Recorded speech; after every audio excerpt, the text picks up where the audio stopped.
It's playtime with the Sleepy Boys.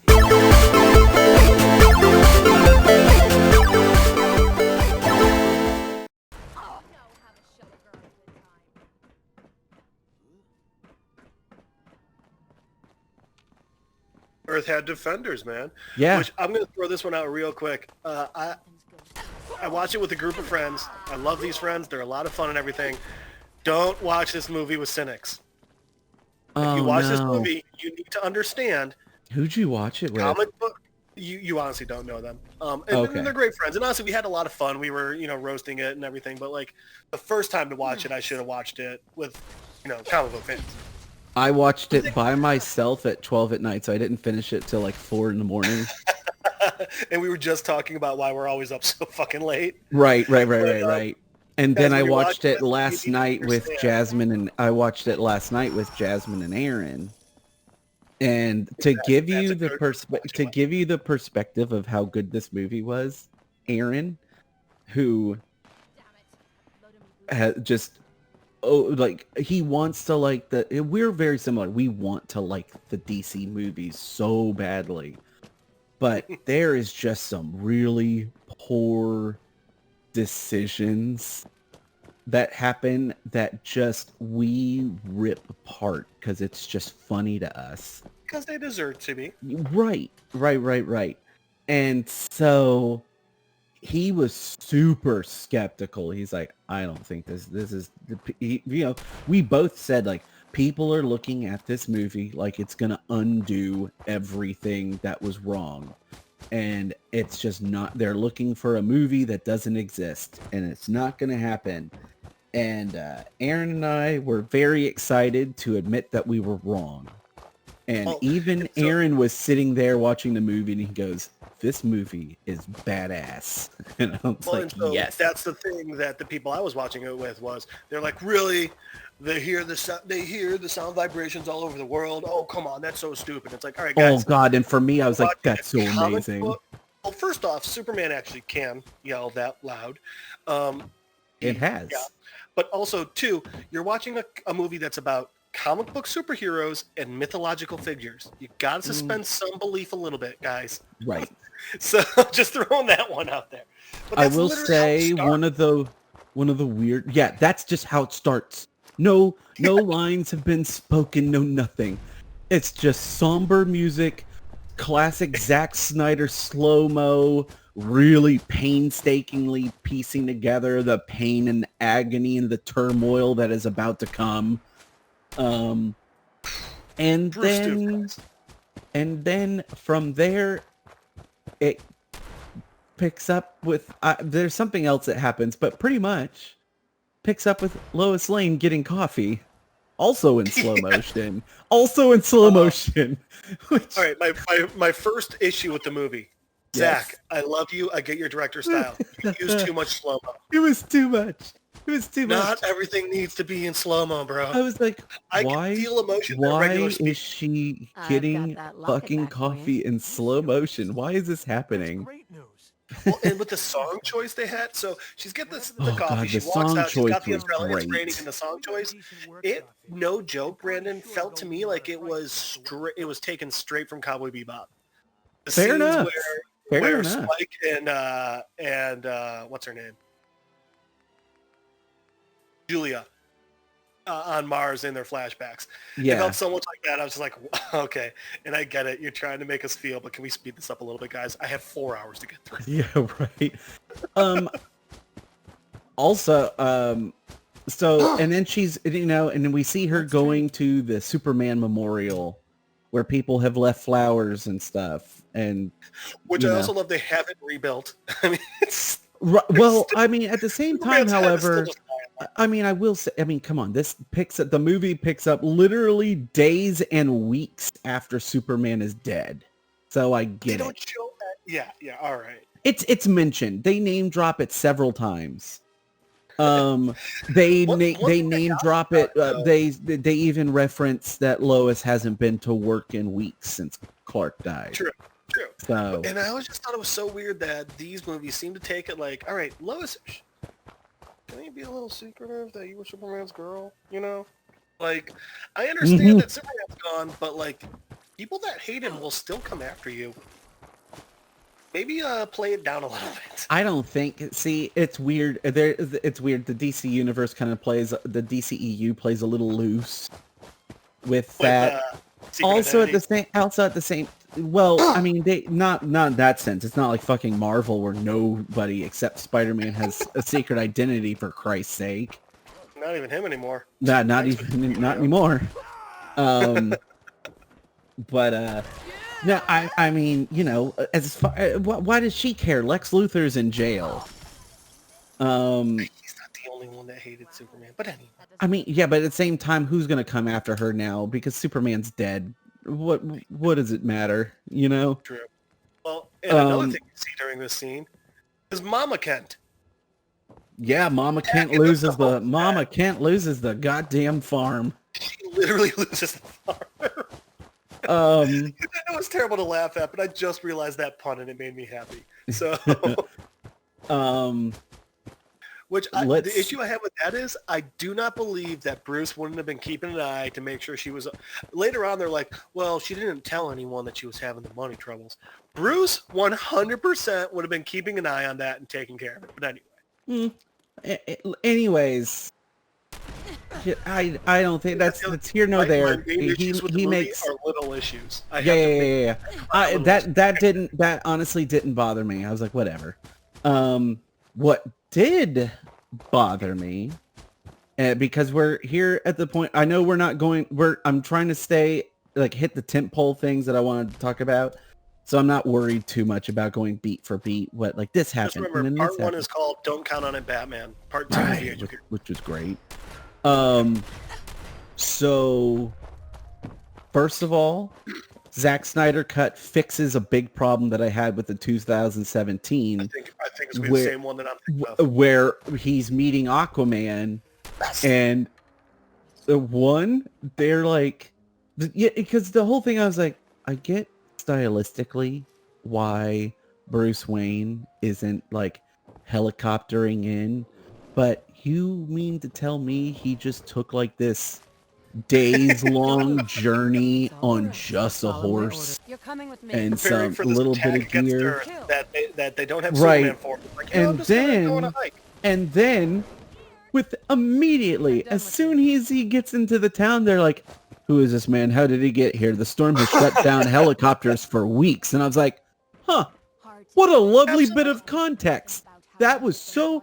Literally, they fixed it with one fucking line. One line. One line. Mind-boggling. Also, next thing that they fix, no jokes about Aquaman talking to fish. Thank you.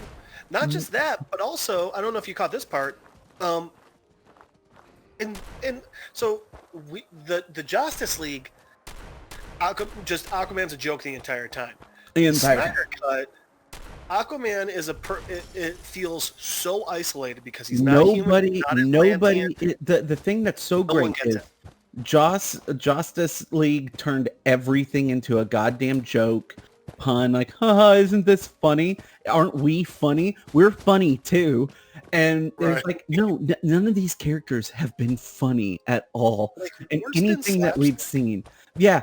And no, straight up, we'll get to the slapstick. We will get there. But this Aquaman was better than the entire Aquaman movie. Oh my God, so good. So much better. Which I know isn't saying much, but also, and we'll get to other parts as well as like character development and stuff. Well, so the big thing about Aquaman that I love the difference was in the Whedon version, he like slams a drink and throws it in the ocean. Yeah. Aquaman wouldn't do that. That's his big thing. In this one, he's not exactly there yet, because I mean, also at the same time, I mean, he does throw a bottle of whiskey into the water. No, he doesn't in this one. He breaks it on the fucking dock because he's, emo. Oh, okay. So that bottle isn't going to end up in the ocean somehow, and now it's broken glass. That's not how water works. One of the I've heard several people had there are some good funny moments, but it's more like That's funny. I like that. That is really clever. Well, my first Not fuck like you to the bust screen out. came from this opening Aquaman scene. Okay, which one? So when he enters the water and they all start singing towards him, I'm like, okay, you know, I can get behind that. You know, maybe that's like the Norse feel of all this. But when I the guy starts smelling his sweatshirt, I just looked at her, I go, fuck you. No, I actually, okay, here's the thing. I figured this was going to be brought up. I figured you might have a problem with that. I actually really liked it because It was just so corny for me. it was so corny, but at the same time, you have a fucking village of like Icelandic people singing you songs as you are disappearing into the ocean. You literally save these people constantly by bringing... Aquaman is in this small town, making sure that they stay fed and employed. Yes, they are going to worship him. They worship him like a goddamn god. And the fact that's why I fucking loved that they threw in that little detail of her just smell, because like, come on, especially as someone that grew up Christian and stuff, like that kind of imagery and kind of like idolatry and stuff towards the made me Christ. Think of every time Zeus turned into an animal to fuck a human. Fair enough. That's why I said fuck you at it. Which, don't be wrong, that's mythology. But at and 100%, they did see him as a god. Yeah, and I really liked it. That was you didn't need to put it in the movie, but goddamn, that really kind of sets up how these people view Aquaman, and I loved it. I thought it was great. I'm also assuming the song was some sort of, I'm going to say Nordic because I don't know where they're from. I'm going to assume it's some sort of Nordic I'm pretty protection. sure they're... Yeah. Maybe like a lot of these what's the word I'm looking for? Scandinavian, that's the term. A lot of these Scandinavian cultures, spells and rituals and things like that are done through song. So I figured that's what that was. Yeah. The other thing back a little bit is when he's him with the waves just rushing up into him. And like, man. All right, you're jumping ahead a little bit. Is that? That's later. Right. That's later. Okay, so one, love the scene where Bruce Wayne, was like, I'll give you $25,000 right now if I can talk to him. Talk to you. Yeah. And then like he just slams him up and like holds out a big ass fucking like wad of cash and a little Jesus Christ, that was funny. What's your superpower? I'm rich. Well, what I got from that was Jason Momoa is how much bigger than Batfleck. And the thing was, though, he's not flinching, he's not freaking out, he's not scared. That's how Batman is that. Yeah, it's so great. And then when he reveals that the entire time he knows it, he speaks the language, he knows what they're saying. That was just so Batman to me. I love that. Also, because that was so much better of a fuck you than saying, so I hear you talk to fish. And like, Jesus. One of the other little small edits that they fixed in the Josstice League, when Arthur goes into the water, you see the ripples of the water and then a rush of water, like you're seeing him swim away underneath. They got rid of that in the Snyder Cut, and it is so impactful because it adds that level of mystery that I really, really liked. Very much agree. And don't get me wrong, they do bring it in later that he's able to move that fast. And the people absolutely. You see it. Oh, so he's like Superman underwater? And I was like, actually, yeah, that's the entire point. Sort of, yeah. All right, so jumping... indestructible as long as he's hydrated, you know? So jumping... Let's see, so then the next one is the Amazons. The Age of Heroes. Well, no, we haven't even gotten to the Amazons yet. You're right. They're still in part 1. Yep. So, first off, okay, yes, some of them are still wearing, like, two-piece outfits and stuff, but they're not all wearing bikinis and shit. Like, they look like actual Amazonian warriors. Right. Already so much better to me. Yep. By the way, Jesus Christ, they made that fucking battle really fucking brutal. They brought you in. They were like, hey, we need to hook the action junkies right away. Yeah. And they did. Also on that same, like, since we're here, Even just how good Steppenwolf looked there, huh? Steppenwolf Josstice got a huge facelift. They fucking made Steppenwolf and the Josstice League look like fucking like goddamn like the same thing as like Ares, but with like alien skin. I was like, this In is Josstice League, Steppenwolf looked to me like in Twister when they realized they could cut the tinfoil cans and add them as wings to the little things. Yeah. That's what Steppenwolf looked like to me in He Josstice League. looked so bad. He looked like someone took a knife to an aluminum can and was like, let's put this in the movie. Yeah.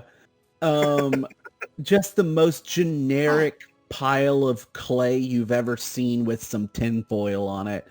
Not anymore. Holy shit, did they make him look really foreboding. Absolutely. That armor, that living armor is badass as shit. It was great. And don't get me wrong, I'm generally not a fan of like all silver, all gold armor. It's like, right, but here's the thing: they did it well because they made it look like that hematite stuff, where it's also got purple. Well, and the thing was, it was living, it was moving, it was 100%. Like it was an extension of him, and it wasn't just because that's the thing. Like you got these aliens coming through. It's not just like, oh hey, let's wear a knight's armor. It's like no. It's yeah. I'm wearing why the armor. fuck? The biggest problem I had with him is like, why the fuck did they make him look like a Greek villain? Like what? Right? Why does this look like something Hercules would have gone against? Hercules. No, not at all in this. But speaking of the Greeks, then the Amazonians fucking kick ass, and it doesn't matter at all. Right. Fucking sent the whole goddamn like temple into the ocean.